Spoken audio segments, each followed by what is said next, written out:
નમસ્કાર મિત્રો, સ્વાગત છે તમારું મારી ચેનલ પર એક નવા વિડીયોમાં। મિત્રો, ચૈત્ર નવરાત્રિમાં ગાયને ખવડાવી દેજો આ એક વસ્તુ। મા દુર્ગાના આશીર્વાદથી તમામ મુશ્કેલીઓ પળમાં જ દૂર થઈ જશે અને ઘરમાં સુખ, શાંતિ અને સમૃદ્ધિ હંમેશા બની રહેશે। તો મિત્રો, ચૈત્ર નવરાત્રિના પવિત્ર દિવસો પસાર થઈ રહ્યા છે, તેથી જ નવરાત્રિના શુભ અવસર પર જો કોઈ ચૂપચાપ આ નાની એવી વસ્તુ ગાયને ખવડાવી દેશે તો ગરીબ પણ કરોડપતિ બની જાય છે અને તમામ પરેશાનીઓ અને પીડાઓમાંથી મુક્તિ મેળવશે। મૃત્યુદંડ, પૂર્વજનોના શ્રાપ તરત જ સમાપ્ત થઈ જશે। તમારા અન્ન અને ધનના ભંડાર હંમેશા જ ભરપૂર રહેશે। તમે કહી શકો છો કે તમારી 7 પેઢીઓ સુધી પૈસા રાજ કરશે। તમામ દુઃખ, પીડા કે સંકટ દૂર થઈ જશે અને બધી જ ખુશીઓ તમારા ચરણોમાં આવી જશે। જો તમે આ નાની અને ખાસ વસ્તુ ચૂપચાપ ગાયને ખવડાવશો તો તમારા જીવનમાં ગરીબી તરત જ દૂર થઈ જશે। એવું કહેવાય છે કે આ વસ્તુ વ્યક્તિને રંગથી પણ રાજા બનાવી દે છે, કારણ કે ગાય માતા 33 કરોડ દેવી દેવતાઓને ધારણ કરે છે। ગાય માતાની કૃપા પણ વ્યક્તિના જીવન પર વરસતી રહે છે। વ્યક્તિના ઘરમાં ક્યારેય પણ અન્ન, ધન અને સંપત્તિની કમી નથી આવતી। વ્યક્તિના ઘરમાં ધનનો ભંડાર હંમેશા જ ભરેલો રહે છે। વ્યક્તિના જીવનમાંથી ગરીબી તરત જ ખતમ થઈ જાય છે। મિત્રો, ચૈત્ર નવરાત્રિના 9 દિવસના પવિત્ર તહેવારનું હિન્દુ ધર્મમાં ઘણું જ મહત્વ છે। આ દિવસે સ્નાન અને દાન કરવાથી વ્યક્તિને અનેક બમણું પુણ્ય મળે છે। તેમજ મિત્રો, જે ગાયને લગતા આ કેટલાક ખાસ અનેક મહત્વપૂર્ણ ઉપાય છે, જો તમે તેને નવરાત્રિના કોઈ પણ દિવસે કરો છો તો મિત્રો, મારો વિશ્વાસ કરો, તમારું ઘર હંમેશા સુખ અને સમૃદ્ધિથી ભરાઈ જશે।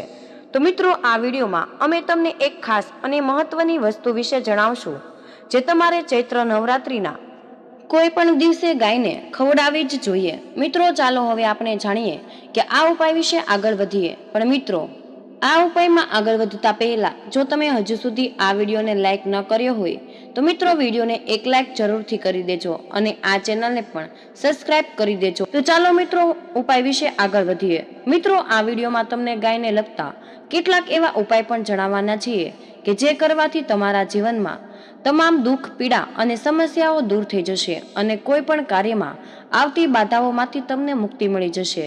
બીજા શબ્દોમાં કહીએ તો તમને તમારા જીવનમાં અપાર સંપત્તિ, સુખ અને સમૃદ્ધિ મળશે અને તમને ક્યારેય પણ પૈસા સંબંધિત સમસ્યાઓ નહીં આવે।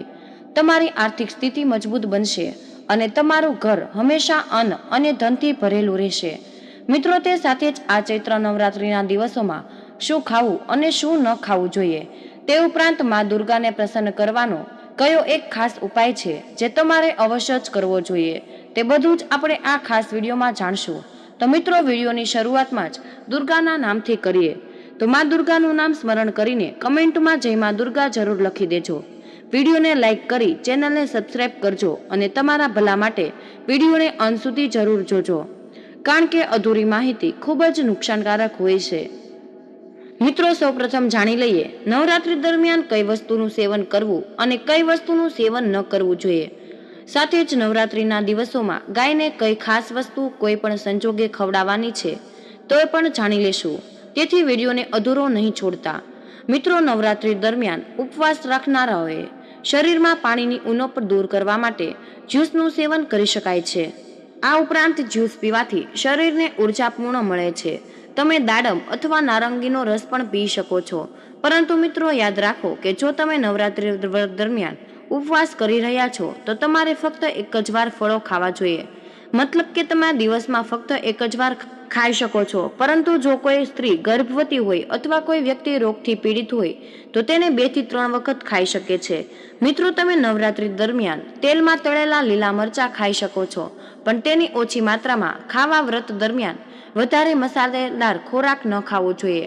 ઉપવાસ દરમિયાન મસાલેદાર ખોરાક ખાવાથી ઉપવાસ કરનારા આંતરડામાં ઈર્જા થઈ શકે છે, કારણ કે આ સમયગાળા દરમિયાન જ્યારે આપણે ઉપવાસ કરીએ છીએ ત્યારે આપણા પેટમાં કંઈ જ હોતું નથી, એટલા માટે હલકો ખોરાક ખાવો જોઈએ શ્રેષ્ઠ માનવામાં આવે છે। ઉપવાસ કરનારાએ રસદાર બટાકા અવશ્ય જ ખાવા, આનાથી આપણા શરીરની ઉર્જાને જરૂરિયાત પૂરી પાડે છે। તેમજ નવરાત્રી દરમિયાન ભીંડાનું શાક ખાવું જોઈએ। ભીંડામાં ઘણા બધા પોષક તત્વો હોય છે જે આપણા હાડકાને મજબૂત બનાવે છે। તેમજ મિત્રો, નવરાત્રી દરમિયાન શાકભાજીમાં લીલી કોથમીર અવશ્ય જ ઉમેરવી જોઈએ. ઉપવાસ કરનારને લીલી કોથમીરમાંથી પોષક તત્વો પણ મળે છે. નવરાત્રી દરમિયાન લીલી કોથમીર જરૂરથી ખાવી જોઈએ. મિત્રો, નવરાત્રી વ્રત દરમિયાન મીઠાનો ઉપયોગ થતો નથી. જોકે તમે તમારા ખોરાકમાં સિંધવ મીઠું ઉમેરી શકો છો. આ દિવસે તમે બટાકાને શેકીને ખાઈ શકો છો. તેમાં સિંધવ મીઠું અને કાળા મરી ઉમેરો. સાથે જ તમે મખાના અને મગફળીને હળવા ધીમા તળીને ઉપવાસ દિવસોમાં ખાઈ શકો છો. સિંધવ મીઠું પણ તમે ઉમેરી શકો છો. મિત્રો, જો તમે બીજું પણ નહીં ખાવ ચાલશે, પણ નવરાત્રિના 9 દિવસોમાં સીતાફળ અવશ્ય જ ખાવું જોઈએ. શાસ્ત્રોમાં કહેવાય છે કે એવી ઘણી બધી બીમારી છે જે સીતાફળ ખાવાથી દૂર થઈ શકે છે, એવું માનવામાં આવે છે. નવરાત્રી દરમિયાન ઘરમાં સીતાફળનો પ્રવેશ ખૂબ જ શુભ માનવામાં આવે છે. સીતાફળ ખાવાથી નવરાત્રીનું વ્રત સફળ થાય છે, કારણ કે તેમાં માતા સીતાની કૃપા છે. એવું માનવામાં આવે છે કે ભગવાન રામના વનવાસ દરમિયાન માતા સીતાએ આ જ ફળ ખાધું હતું. નવરાત્રી દરમિયાન જે કોઈ તેને ખાય છે તેને દુઃખનો સામનો નથી કરવો પડતો. ગ્રંથોમાં એવું પણ કહેવાય છે કે જ્યારે રાવણે માતા સીતાનું અપહરણ કર્યું ત્યારે તેઓ ખૂબ જ દુઃખી હતા. ભગવાન રામને યાદ કરીને રડી રહ્યા હતા. આ દરમિયાન તેમની આંખોમાંથી આંસુ નીકળ્યા જે જંગલમાં પડ્યા હતા. એનાથી સીતાફળના વૃક્ષનો જન્મ થયો હતો. તેથી જ નવરાત્રીમાં આ ફળ ખાવાથી માતા સીતા પ્રસન્ન થઈને આશીર્વાદ આપે છે. સાથે જ નવદુર્ગાના પણ વિશેષ આશીર્વાદ પ્રાપ્ત થાય છે. તેથી જ બીજા કોઈ પણ ફળ ન ખાઈ શકો તો સીતાફળ અવશ્ય જ ખાઈ લેજો. મિત્રો, આ સમય દરમિયાન તમે મીઠી વસ્તુઓનું પણ સેવન કરી શકો છો, જેમ કે ગાજર કે દૂધીનો હલવો ખાઈ શકો છો. મિત્રો, આ ઉપવાસમાં તમે સાબુદાણાની ખીચડી અથવા પાપડ પણ ખાઈ શકો છો. તો મિત્રો, નવરાત્રીમાં સફરજન જરૂર ખાવું જ જોઈએ. શાસ્ત્રોમાં કહેવાય છે કે સફરજન ભગવાનને ભોગ તરીકે ચોક્કસપણે ચડાવવું જોઈએ. જો તમે ઉપવાસ કરતા હોય તો તમારે સફરજન અવશ્ય જ ખાવું જોઈએ. કેળા, પપૈયા, તરબૂચ અને મીઠી દ્રાક્ષ અવશ્ય જ ખાવી જોઈએ. આ ફળો ઉપવાસ કરનારને શક્તિ આપે છે અને ઉપવાસ પૂર્ણ થાય છે. મિત્રો, નવરાત્રી વ્રત દરમિયાન ફળનો ઉપવાસ રાખનારાએ ફળ, રસ અથવા દૂધ ખાઈ શકે છે. જેમણે ફળનો ઉપવાસ નથી રાખ્યો તેઓ વોટર ચેસ્ટનમાંથી બનેલી વસ્તુઓ ખાઈ શકે છે. મિત્રો, આ ઉપરાંત વ્રત દરમિયાન બિયા સાથેનો દાણો, સમા ભાત, બટાકા વગેરેનું સેવન કરી શકાય. ડેરી ઉત્પાદનોનો પણ ઉપયોગ કરી શકાય. મિત્રો, હવે જાણીએ કે ચૈત્ર નવરાત્રી દરમિયાન શું ન ખાવું જોઈએ. મિત્રો, નવરાત્રી વ્રત દરમિયાન વધુ પડતું તળેલું ભોજન ખાવાનું ટાળવું જોઈએ. જો તમે એક વખતનો ઉપવાસ કરી રહ્યા છો તો પણ ધ્યાન રાખો કે તમારા ખોરાકમાં ડુંગળી કે લસણ ન હોવું જોઈએ. તેમજ મિત્રો, વ્રત દરમિયાન ચોખા, ઘઉં અને અન્ય અનાજનું સેવન કરવામાં નથી આવતું. ઉપરાંત સામાન્ય મીઠાને બદલે સિંધવ મીઠાનો ઉપયોગ કરવો જોઈએ. શુદ્ધ માનવામાં આવે છે અને ઉપવાસના નિયમો સાથે જ અનુકૂળ હોય છે. તેમજ મિત્રો, ધ્યાનમાં રાખો કે જ્યારે નવરાત્રી દરમિયાન સોમવાર આવે છે ત્યારે રીંગણાનું શાક ન ખાવું જોઈએ. એ પાપ માનવામાં આવે છે. રીંગણાને પ્રાચીન શાસ્ત્રો તેમજ આયુર્વેદમાં તામસિક ગુણ ધરાવતું માનવામાં આવે છે, જેમને નકારાત્મક અસર કરી શકે છે. નવરાત્રી એ શુદ્ધતા અને સાત્વિકતાનો સમય છે. તેથી માતા દુર્ગાને પ્રસન્ન કરવા માટે તે ન ખાવું જોઈએ. મિત્રો, સાથે જ આ ઉપવાસ દરમિયાન ભાત ન ખાવા જોઈએ. નવરાત્રી દરમિયાન કોઈનું ભેળસેળવાળું પાણી અને ખોરાક ન લેવો જોઈએ. તેમજ મિત્રો, નવરાત્રીમાં ક્યારેય પણ પાણીપુરી ન ખાવી, કારણ કે નવરાત્રીમાં શુક્રવાર પણ આવે છે અને શુક્રવારે માં સંતોષીનો દિવસ માનવામાં આવે છે. જે વ્યક્તિઓ ખાટી વસ્તુઓ ખાય છે તેના પર માતા સંતોષીમાં હંમેશા ક્રોધિત રહે છે, કારણ કે નવરાત્રી દરમિયાન માતા સંતોષી જાગૃત અવસ્થામાં આવી જાય છે. તેમજ તેમાં લસણ અને ડુંગળી હોય છે, ખાટી પણ હોય છે, જે ઉપવાસ તોડી શકે છે. તેને ખાવું પાપ ગણી શકાય છે. સાથે જ માં નવદુર્ગાની પૂજા પહેલા કોઈ પણ વસ્તુનું સેવન ન કરવું જોઈએ. નવરાત્રી દરમિયાન માંસ, માછલી, આલ્કોહોલ, ધૂમ્રપાન અને અન્ય તામસિક વસ્તુઓનું સેવન બિલકુલ ન કરવું. કયા કાર્યો આ ચૈત્ર નવરાત્રીમાં ભૂલથી પણ તમારે ન કરવા જોઈએ? તો તુલસીના પાન ન ચડાવવા જોઈએ. દેવી દુર્ગાની પૂજામાં તુલસીના પાનનો ઉપયોગ વર્જિત માનવામાં આવ્યો છે. તુલસીના પાન સિવાય આંબળા પણ માતા રાનીને ન ચડાવવા જોઈએ. મિત્રો, નવરાત્રી દરમિયાન સ્નાન કર્યા વિના કંઈ પણ ખાવું ન જોઈએ. જો તમે વ્રત ઉપવાસ કરતા હોય તો સ્નાન કર્યા વિના ખોરાક ન ખાવો જોઈએ. આ શુભ દિવસોમાં મોડા સુધી ઊંઘશો નહીં. તેમજ મિત્રો, નવરાત્રી દરમિયાન પરિણીત મહિલાઓએ સફેદ વસ્ત્રો પહેરીને પૂજા ન કરવી જોઈએ. તેમજ કાળા કપડાં ન પહેરવા જોઈએ, જેના કારણે પૂજા ઉપવાસ વગેરે વિક્ષેપ પડે છે. મિત્રો, નવરાત્રી દરમિયાન ખાસ કરીને સાત્વિક ભોજન ખાવું જોઈએ. માંસાહારી ખોરાક, દારૂ કે કોઈ પણ પ્રકારના નશીલા પદાર્થોનું સેવન તમારે ન કરવું જોઈએ. મા દુર્ગાને સાત્વિક ખૂબ જ ગમે છે, તેથી આ દિવસોમાં ફક્ત શુદ્ધ અને સાત્વિક ખોરાક જ ખાવો જોઈએ. મિત્રો, નવરાત્રીના આ 9 દિવસોમાં ક્રોધ ન કરવો જોઈએ. તમારી વાણી પર નિયંત્રણ રાખવું જોઈએ. અજાણતા પણ કોઈનું અપમાન ન કરો. તમારા વિશે તેમજ અન્ય લોકો વિશે ખોટું બોલવાનું ટાળવું જોઈએ. મિત્રો, ભગવાન શ્રી ગણેશને દુર્વા ખૂબ જ પ્રિય છે, તેથી તમે નવરાત્રી દરમિયાન ભગવાન ગણેશને દુર્વા અર્પણ પણ કરી શકો છો. તમે ભગવાન વિષ્ણુને તુલસીના પાન ચોક્કસ જ અર્પણ કરી શકો છો, પરંતુ માતા રાણીને ભૂલથી પણ તુલસીના પાન કે દુર્વા ન ચડાવતા. માતા રાણીને હંમેશા લાલ રંગના ફૂલ ચડાવવા જોઈએ. માતા રાણીને લાલ રંગના ફૂલો ખૂબ જ પ્રિય છે. મિત્રો, હવે જાણીએ કે ચૈત્ર નવરાત્રીના દિવસોમાં કયા ખાસ કાર્યો તમારે અવશ્ય જ કરવા જોઈએ. ત્યારબાદ જાણીએ કે ગાયને કઈ એક ખાસ વસ્તુ અવશ્ય ખવડાવવી જોઈએ. મિત્રો, માતા દુર્ગા અને માતા લક્ષ્મીને પ્રસન્ન કરવા માટે નવરાત્રીમાં એક ગુલાબની સાથે દેવી દુર્ગાને લવિંગ અર્પણ કરવા. નવરાત્રી દરમિયાન ધન, સુખ, ઐશ્વર્ય અને સમૃદ્ધિ મેળવવા માટે લવિંગનો ઉપાય ખૂબ જ અસરકારક માનવામાં આવે છે. આ ઉપાય કરવાથી તમારા ઘરમાં સુખ અને સમૃદ્ધિ આવે છે. નવરાત્રી દરમિયાન લાલ કપડા પર 2 લવિંગ મૂકીને મા દુર્ગાને અર્પણ કરી દેજો અને પછી બીજા દિવસે આ લવિંગના કપડાની સાથે ઉપાડી લ્યો. તેને કોઈ પણ ગુપ્ત સ્થાન પર બાંધી દો અથવા તિજોરીના સ્થાન પર રાખી દો. તેનાથી તમારી સંપત્તિને કોઈની નજર નહીં લાગી શકે અને નજર દોષ પણ દૂર થઈ જશે. મિત્રો, આ ચૈત્ર નવરાત્રી દરમિયાન લાલ, પીળી કે ગુલાબી રંગની સાડી ચોક્કસ ખરીદવી જોઈએ. આ રંગ શક્તિ અને સકારાત્મકતાનું પ્રતીક માનવામાં આવે છે. તેથી જ નવરાત્રી દરમિયાન મા દુર્ગાને આ વસ્ત્ર અર્પણ કરવું ખૂબ જ શુભ માનવામાં આવે છે. નવરાત્રી પૂજા દરમિયાન માતા દુર્ગાને લાલ, પીળી કે ગુલાબી ચુંદડી અથવા તો સાડી અર્પણ કરવી ખૂબ જ વધારે મહત્વપૂર્ણ છે. આનાથી તમારા જીવનમાં ચાલી રહેલી તમામ પ્રકારની મુશ્કેલીઓ દૂર થઈ જશે. ઉપરાંત માતાને મેકઅપની વસ્તુઓ અર્પણ કરવી વ્યક્તિને માતા દુર્ગાની વિશેષ કૃપા પ્રાપ્ત થાય છે. તો મિત્રો, 9 દિવસ સુધી દરરોજ સવારે મા દુર્ગાની પૂજા કરવી અને સાંજે આરતી પણ કરવી. મા દુર્ગાને ફૂલો, મીઠાઈઓ અને તેમની પસંદગીના ભોગ પણ અર્પણ કરવા જોઈએ. તો ચાલો વાત કરીએ કે ચૈત્ર નવરાત્રીમાં ગાયને કઈ ખાસ વસ્તુ ખવડાવવી જોઈએ. સાથે જ ગાય સંબંધિત એવા ઉપાયો જેનાથી વ્યક્તિની 7 પેઢી સુધી પૈસાની અછતનો સામનો નહીં કરવો પડે. દુઃખ, પીડા, સંકટ અને કષ્ટ હંમેશાને માટે દૂર થઈ જાય છે અને તમામ સુખ તમારા ચરણોમાં આવી જશે. મિત્રો, સનાતન પરંપરામાં ગાય, ગંગા અને ગાયત્રીનું ઘણું ધાર્મિક મહત્વ છે. માતા ગાયને શરીરમાં 33 કરોડ દેવી દેવતાઓનો વાસ છે.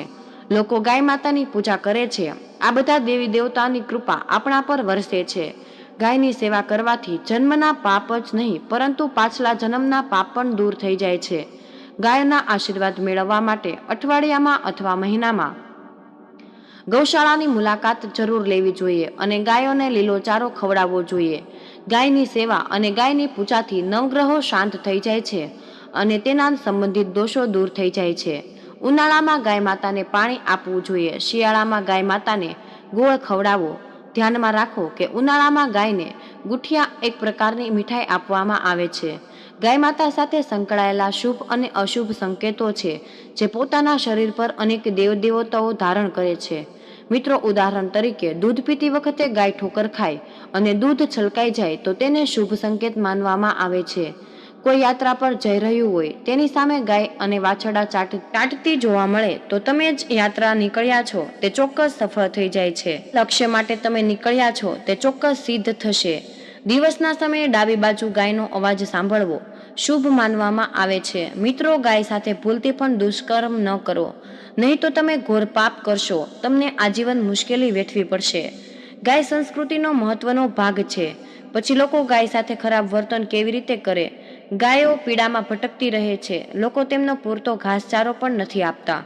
ગાયો જ્યાં સુધી દૂધ આપતી રહે ત્યાં સુધી તેનું ધ્યાન રાખવામાં આવે છે. જેમ તે દૂધ આપવાનું બંધ કરે, લોકો તેમને નસીબમાં ભરોસો છોડી દે છે. તેઓને રસ્તા અને શેરીમાં ભટકવા માટે છોડી દેવામાં આવે. આવી સ્થિતિમાં કેટલાક લોકો ઢોરને લાકડીઓ વડે મારતા હોય છે.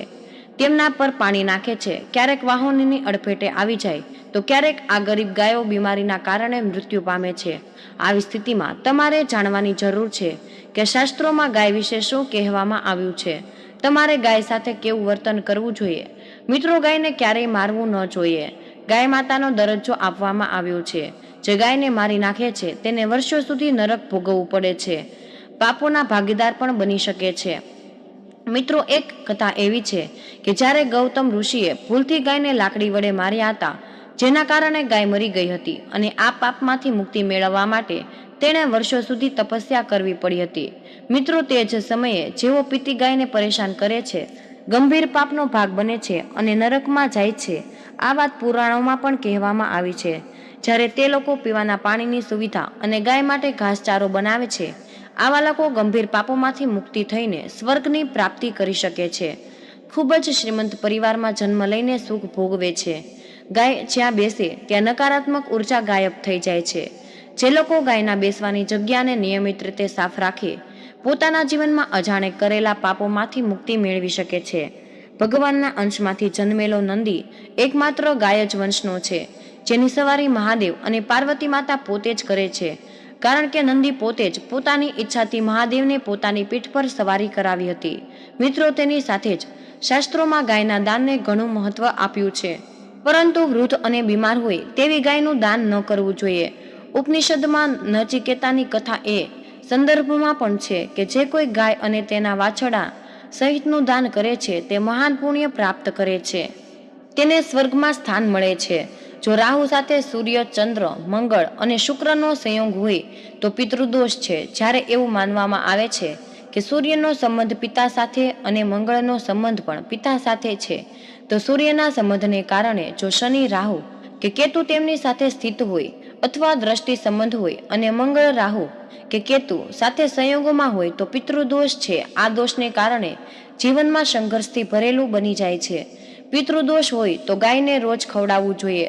દરરોજ નહીં તો નવરાત્રિના 9 આ દિવસે ગાયને રોટલી, ગોળ અને ચારો ખવડાવવાથી પિતૃદોષ દૂર થઈ જાય છે. સાથે જ અન્ય દોષો પણ દૂર થાય છે.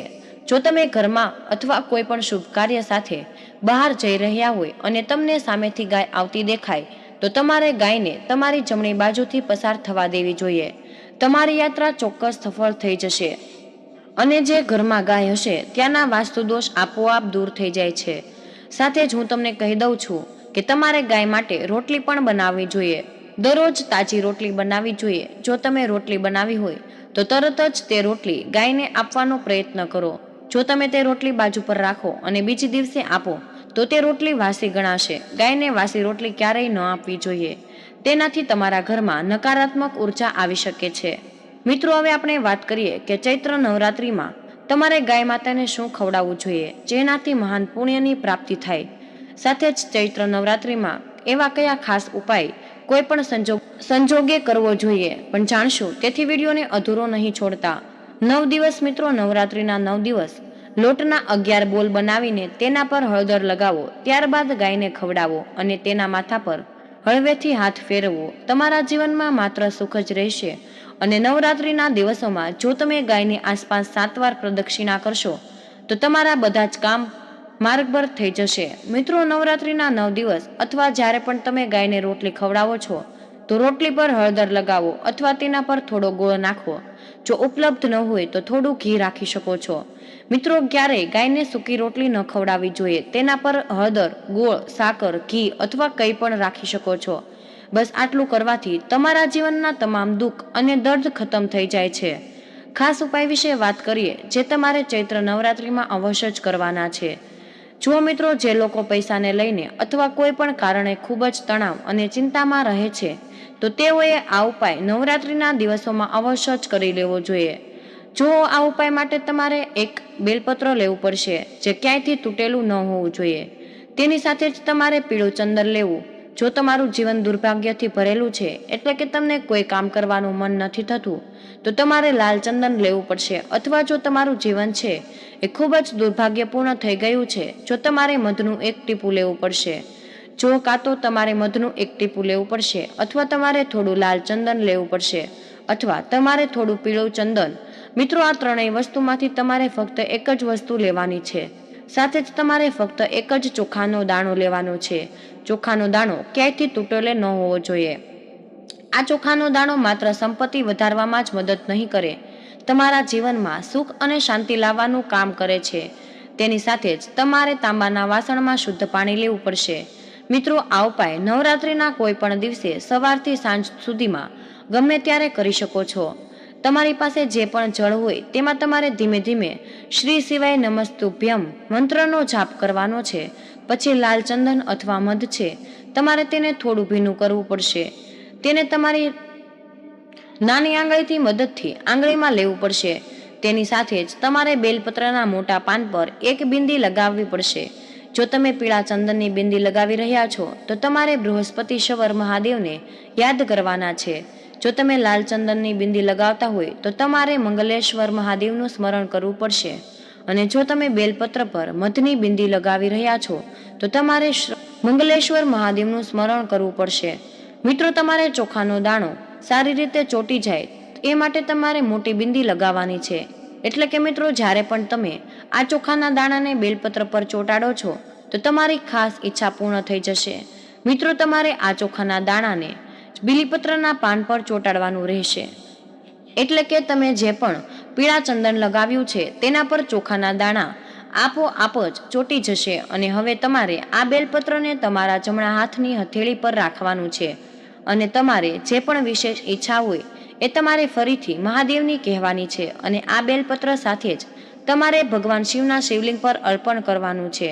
અને મિત્રો, શ્રી શિવાય નમસ્તુભ્યમ આ મંત્રનો જાપ કરતી વખતે તમે જે પણ બેલપત્ર લીધું છે જેમાં ચોખાના દાણા ચોંટાડેલા છે, જે શિવલિંગના સંપર્કમાં હશે અને તેની ડાળી જલધારી તરફ રહેશે, આ રીતે તમારે આ બેલપત્રને શિવલિંગને અર્પણ કરવાનું છે. તમારી મનોકામનાની પૂર્તિ માટે શિવજીને પ્રાર્થના કરવાની છે કે જો મિત્રો, આ મુજબ આ ખાસ ઉપાય નવરાત્રિમાં અવશ્ય જ કરવાનો છે. અને આ ઉપાય કરવાથી શિવજી સાથે જ મા દુર્ગાના પણ વિશેષ આશીર્વાદ પ્રાપ્ત થાય છે.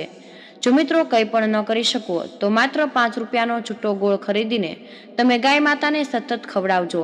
એટલે કે ચૈત્ર નવરાત્રિના 9 દિવસ સુધી નાનકડું કાર્ય અવશ્ય જ તમે કરજો.